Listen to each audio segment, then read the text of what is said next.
Hey free-to-play gang, welcome back to another video. So I know a lot of you guys are stuck in some specific stages in the story mode. So I think for this video, I'm going to show you a little bit more about team building and what you can bring in order to counter some of these specific stages. Now it doesn't matter whether you are stuck in Purgatory, Hard or even just an easy difficulty. This video should serve its purpose. And another thing is that I'm using Espers with some really good relics as well. However, along the way, I will still give you some other Esper recommendations so that this can be a little bit easier for you. So in order to emulate the difficulty of the stages that you might be facing, I will do this on Purgatory difficulty, and it can get a little bit challenging for me as well. So if you find that this video is going to be helpful for you, do consider subscribing, as subscribing is free and you can always change your mind afterwards. Now let's get on with the video.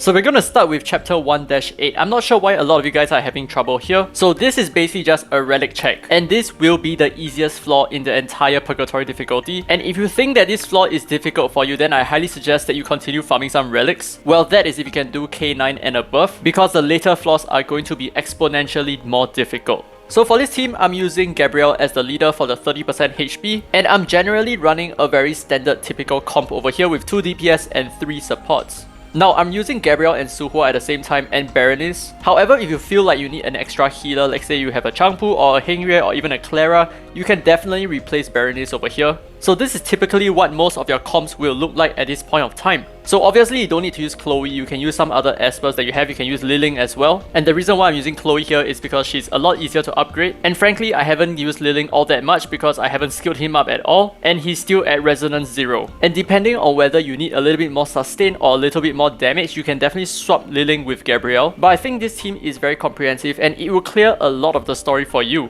However, as we progress through the story, I think it makes a little bit more sense to go less DPS and a little bit more sustain. So that will be something that we will explore after this. So I would say that chapter 1-8 is really cookie cutter. It isn't really that difficult, so like I said, it's probably your relics and your stats. So try to upgrade some of your Espers. And this is chapter 8-8. Now this one is starting to ramp up in a little bit of difficulty because the final boss is actually a Bonnie. And aside from her, there are also AoE damage Espers on the other side, and they do an incredible amount of damage. So the team that I'm bringing over here is going to be a lot more AP control and a lot more stuns, a lot more crowd control basically. So as you can see, I have a Longmian here, I have a Sender here as well, and I'm also using Dahlia. Now Dahlia has a stun on her first skill and a freeze on her second skill. So as long as you have a decent amount of accuracy, I think you can run this team pretty well. Now the reason why you're running with a lot of crowd control is because on the boss stage, you really don't want them to move all that much, because Bonnie increases the cooldowns of all of your skills, whether or not you have an immunity buff. And like I said before, they do a lot of AoE damage. Now one more tip for you guys, I think, is to just run this on manual. Even though I'm running this on auto, that's because I can do it. But because you're going to be using crowd controls over here, you really don't want to waste your stuns, you don't want to waste your freezes, and you definitely want to target Espers that are still not disabled. So during this stage of the game, it's not so much of focusing on one main team anymore.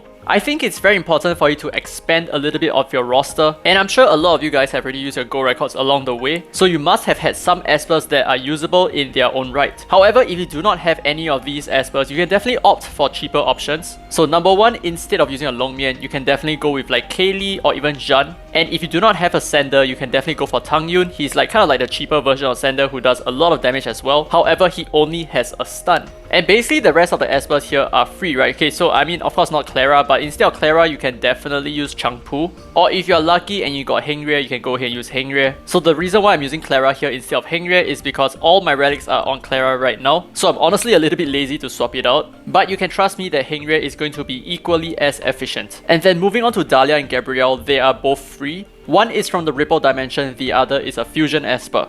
So obviously, I would highly recommend you guys to fuse Gabrielle. She is an excellent Esper that is really good for a lot of content. Well, I'll say that she has a lot more use in the early game than in the end game, but she still has a lot of use in the end game, just that maybe you may not use her in specific content in the future. However, she still makes for a very good Esper that can carry your entire team with the amount of buffs that she has and the amount of debuffs that she has. So she is a really good choice right now. So if you're stuck, do consider fusing for Gabrielle. So I think one way that you can really ramp up your story team is to definitely use a lot of crowd controls. And if you lucked out on a Pritzker, all the better. I think he's an excellent Esper for the story content. So as you can see over here, I'm trying my best to keep everyone stunned, and I'm manually selecting all the enemies who are not disabled. So this way I can ensure that as many enemies are stunned as possible. And whenever they are stunned, they basically lose one entire turn, and this gives you so much of an advantage. So if you find that you still have some difficulty with this specific stage, you can definitely leave a comment down below and I will get back to you soonest. But do take note that due to the high volume of comments I'm receiving every single day, I will try, but I might not be able to get back to you within like the next few hours. So do have patience, and you find that this content is too difficult, then you can definitely change to something else, right? You can do Chronos instead. So yeah, do give me as much detail as you can. And because you're such a loyal audience, I'll definitely take the time to get back to you. So that's about it for this stage. Let's move on to the last one.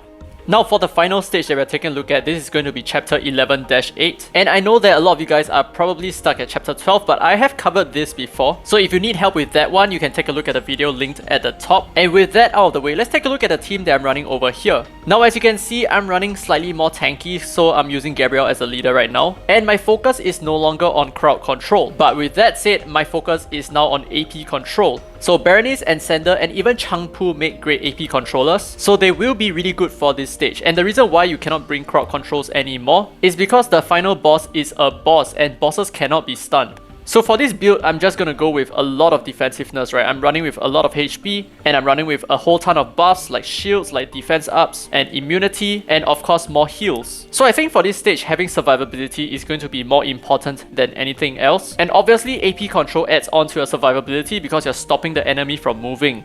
But of course, do take note that the Chronos over here has a lot of resistance, so it's going to be very difficult for you to land like AP controls. And as such, I would highly recommend that you just try to outlast the boss. So if you do not have Sander, you can definitely opt for something more defensive. Like for example, you can use a Jacob over here, even though I think that Jacob is not going to be that efficient. Or you can simply bring another healer.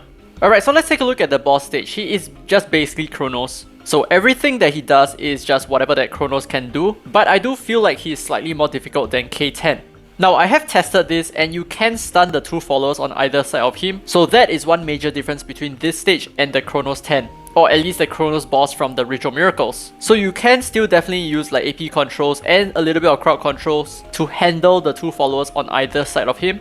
But what I want to draw your attention to is just how much shield we have and how protected we are. So one really good tip for handling this stage is to definitely use Berenice. I think Berenice is going to be very awesome over here. And yes, while she is negatively attuned to the Chronos just like Gabrielle, her shield effect is just so strong. Now her shield buff actually increases based on her own max HP, so if you give her a lot of HP, she would single-handedly protect your team and take away so much of the burdens from your healers. And aside from that, she also has AP control and defense breaks. So honestly, she covers a lot of ground for just being a rare Esper. So definitely have both Gabrielle and Berenice over here. I think they make a very solid duo. As long as your Gabrielle is slightly faster than your Berenice, you'll be able to drop your defense buffs, your immunity buffs, and then when Berenice follows up, she's going to drop her shield, and her shield strength also increases when our allies are buffed. So I'm pretty sure that you can tank through all of this. Just make sure that your sustain is really strong and you should be a-okay. So honestly, the main solution over here is to just outlast the boss. That's basically all you need. So I guess we can end the video over here. I have taught you everything that I know, and hopefully this is enough information for you to try to achieve a clear. So do let me know down in the comments below if my video helped you at all, and if you still have any other questions pertaining to any of these stages, do let me know as well, and I will try to get back to you as soon as I can. Now with that said, I hope you guys enjoyed the video. If you did, don't forget to leave a thumbs up, it really helps the channel, and subscribe for more Dislyte content. So thank you guys so much for your constant support, and we are achieving really great milestones over here. And I am very thankful for every one of you for even dropping by every single day, and all of your comments as well. This means a lot to me. Now with that said, this has been Daddy Free to Play, and as always, I will see you in the next video.